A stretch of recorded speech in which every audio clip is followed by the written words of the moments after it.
గజం కేవలం 13,500 రూపాయలకి హైదరాబాద్ కి చేరువలో మీ సొంతింటి కలను నిజం చేసుకోండి శ్రీ వాసవి ప్రాజెక్ట్స్ తో. వివరాలకు ఈ నెంబర్లకు కాల్ చేయండి.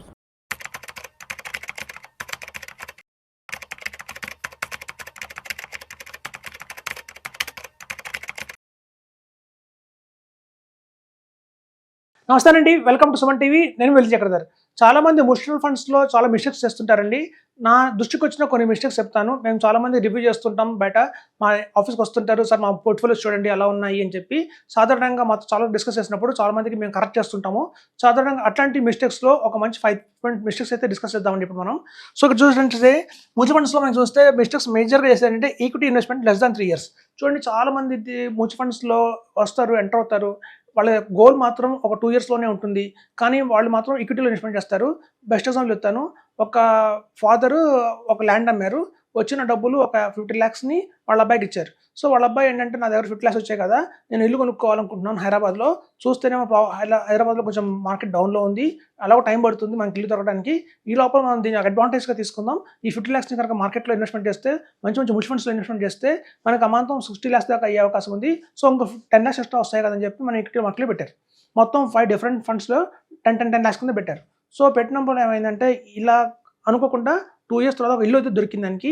కొందాం చూస్తే మార్కెట్ వాల్యూ పడిపోయి ఇవాళ దాని వాల్యూ అంతా 35 lakhs ఉంది. సో ఆ 10 lakhs కూడా ఆయన ఒక్కసారి పెట్టారా, 50 lakhs మార్కెట్లో అంటే పట్ల ఒక లిక్విడ్ ఫండ్లో పెట్టి దాన్ని ఎస్టీపీ చేశారు. 1 lakh 1 lakh 1 lakh 1 lakh కింద ప్రతి ఒక్క 5 fundsలోనూ లిక్విడ్ ఫండ్లో పెట్టాం, లిక్విడ్ ఫండ్ నుంచి ఎస్టీపీ చేశారు. అలా చేసినా కూడా మార్కెట్ బాగా డౌన్ అవడం వల్ల దగ్గర 14-15 lakhs దాకా లాస్ అయితే వచ్చింది. సో ఇప్పుడు ఇల్లు కొందాం, రెడీగా ఇవ్వండి, మాకు టోకెన్ అడ్వాన్స్ ఇస్తే కానీ మీకు ఆ ఇల్లు ఉండదు అని ప్రెషర్ తెచ్చారు. తెచ్చినప్పుడు ఏమైందంటే, ఆయన అమాంతం ఆ 35 lakhsకి అమ్మాల్సి వచ్చింది, లాస్లో అమ్మారు. సో మీకు కనుక ఏదైనా పిల్లాడిని ఇంజనీరింగ్ చదివించాలి, లేదా పాప మ్యారేజ్ ఉంది ఒక 2 ఏళ్లలో, మనం ఏదైనా ఇల్లు కొనుక్కోవాలి, అలా ఏదైనా షార్ట్ టర్మ్గా ఉన్నప్పుడు మీ నీడ్ కనుక ఉంటే ఖచ్చితంగా మ్యూచువల్ ఫండ్స్లోకి రాకండి.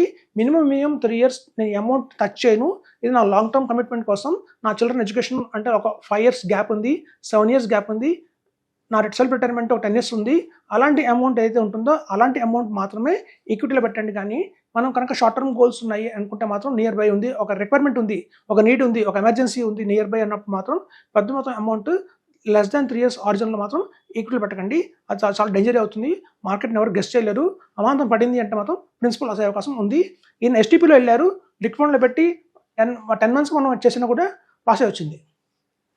నెక్స్ట్ వచ్చి switch from equity to gold. ఇప్పుడు చూడండి, చాలా మంది మార్కెట్ చూశారు, లాస్ట్ ఒక గ్రో యాప్స్లో కానీ వాటిలో గజరాలో కానీ పెట్టిన వాళ్ళు అంటున్నారు, మాకు కాల్ చేస్తున్నారు. అలాగే మా దగ్గర కొంతమంది పెట్టారు ఇన్వెస్ట్మెంట్స్. చూడండి, కొంత మార్కెట్ అయితే బాగా జరిగింది. లాస్ట్ 18 months నుంచి మార్కెట్ రిటర్న్స్ అయితే బాగాలేదు. కొంతమందికి అమాంతం 3% లాస్ వచ్చింది, కొంతమందికి 5% లాస్ వచ్చింది. సో ఎప్పుడైతే వాళ్ళు అమాంతం 50 lakhs పెద్ద పెద్ద అమౌంట్స్ పెట్టారు, మార్కెట్ నెగిటివ్ వచ్చింది, ఇప్పుడు చాలా చూస్తే డౌన్లో ఉంది.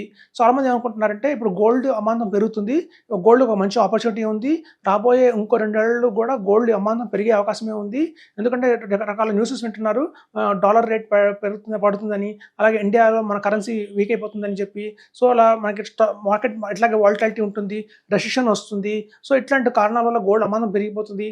కాబట్టి ఇక్కడ మనం కనుక ఈక్విటీ ఒకవేళ లాస్లో వచ్చినా, అంటే మనం పెట్టిన 50 lakhs ఇవాళ 45 lakhs అయింది దాని వాల్యూ, ఒక 5 lakhs లాస్ వచ్చినా సరే, ఈ లాస్ని మనం కనుక మళ్ళీ మనం పికప్ అవ్వచ్చు గోల్డ్లో పెడితే కనుక. అమాంతం ఈ పెట్టిన 45 lakhs కనుక గోల్డ్లో పెడితే అది 60-70 లక్షలు అయిపోతుంది అని చెప్పి చాలామంది చేసే పెద్ద పొరపాటు ఏంటంటే, ఈక్విటీ నుంచి లాస్ బుక్ చేసుకుని కూడా గోల్డ్కి వెళ్తున్నారు. అలా వెళ్ళకండి. రేపు 2026లో కనుక గోల్డ్ పడిందంటే మనం ఇక్కడ లాస్ బుక్ అవుతాం, అక్కడ లాస్ బుక్ అవుతాం. గోల్డ్ అనేది చాలా సంవత్సరాలు తీసుకోండి, లాస్ట్ 20 years తీసుకుంటే కొన్ని సంవత్సరాలు గోల్డ్ -56, -34% కూడా వచ్చిన దాఖలాలు అయితే ఉన్నాయి. సో గోల్డ్ కూడా ఎప్పుడు మీరు అంత బ్లైండ్గా నమ్మకి వెళ్ళకండి. సో మీ దగ్గర ఎక్కడైనా డబ్బులు ఉన్నాయి, సపోజ్ ఎక్స్ట్రా ఉన్నాయి అంటే ఆ అమౌంట్ ఇన్వెస్ట్మెంట్ చేయండి గోల్డ్లో. అంతేగాని ఈక్విటీని అమ్మేసి, షేర్లు అమ్మేసి, స్టాక్లు అమ్మేసి ఈ డబ్బులు ఇక్కడ లాస్ని మనం వేరే చోట మనం దాన్ని పూడ్చుకుందాం అని చెప్పి కనుక అలా కనుక వెళ్తే కనుక అక్కడ కూడా లాస్ వచ్చే ప్రమాదం ఉంది. కాబట్టి స్టే ఇన్వెస్టెడ్, అలాగే ఇన్వెస్ట్మెంట్ చేసి ఉంచండి, అట్లా హోల్డ్ చేసి పెట్టండి. అంతేగాని ఇలా స్విచ్ అవ్వకండి ఈక్విటీ నుంచి గోల్డ్కి అనేది చెప్పడం జరుగుతుంది ఇక్కడ. సో అలాంటి నెక్స్ట్ అంటే all funds in one AMC. So మా దగ్గర వస్తారు కొంతమంది ఇన్వెస్టర్స్, వాళ్ళు సార్ మేము ఫ్లెక్సీ క్యాప్లో పెట్టాము, అలాగే బ్లూ చిప్లో పెట్టాము, అలాగే multi cap, mid cap, small cap, చూస్తే అన్నీ ఒకటే కంపెనీకి సంబంధించిన ఉంటాయి. అదే HDFC అన్న ఉంటుంది, కొటక్ మహీంద్రా అన్న ఉంటుంది, SBI అన్న ఉంటుంది, యాక్సిస్ బ్యాంక్ అనే అలా వాళ్ళ ఒక్కటే దాంట్లో అన్ని పెట్టేస్తారు. పెడితే Axis blue chip, Axis mid cap, Axis small cap, Axis flexi cap, లేదా HDFC flexi cap, HDFC mid cap, HDFC అట్లా ఒకటే ఫండ్ హౌస్లో మొత్తం అమౌంట్ ఇన్వెస్ట్మెంట్ చేస్తారండి. అలా చేయకండి, అది ఎప్పుడు కూడా రాంగే అవుతుంది.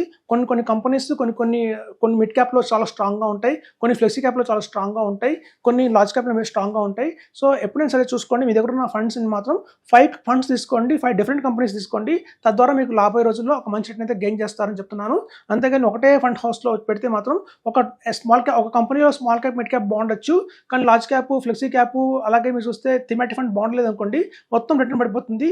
ఒక ఫ్లెక్సీ క్యాప్లో వచ్చిన రిటర్న్ మిగతా మిడ్ క్యాప్స్ తినేస్తుంటాయి. సో అలా ఎప్పుడు చేయకండి, ఎప్పుడు స్ప్రెడ్ చేయండి.